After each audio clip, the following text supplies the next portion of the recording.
ఆ సినిమాకి అంటే ఇది సందర్భం కాదు, మాట వచ్చింది కాబట్టి చెప్తున్నాను.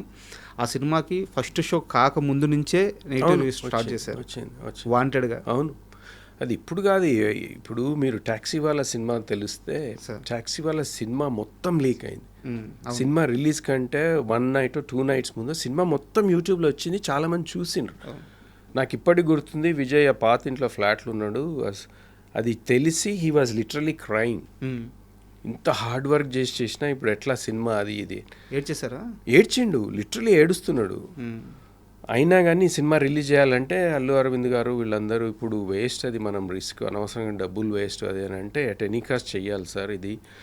ఎందుకంటే సినిమాలో ఏదో ఉంది, యూట్యూబ్లో చూసిన వాళ్ళు కొన్ని వేల మందో 1,00,000 మంది ఉన్నా కానీ మిగతా వాళ్ళకి ఛాన్స్ మనం ఎందుకు ఇవ్వకూడదు, మనం చేద్దామని విజయ్ ఎంబడిపడి, విజయ్ ఎస్కేఎన్ ప్రొడ్యూసర్ ఎస్కేఎన్ గారు అల్లు అరవింద్ గారు ప్రజెన్స్లో చేసిన వాళ్ళని కన్విన్స్ చేసి రిలీజ్ చేయించుకున్నాడు.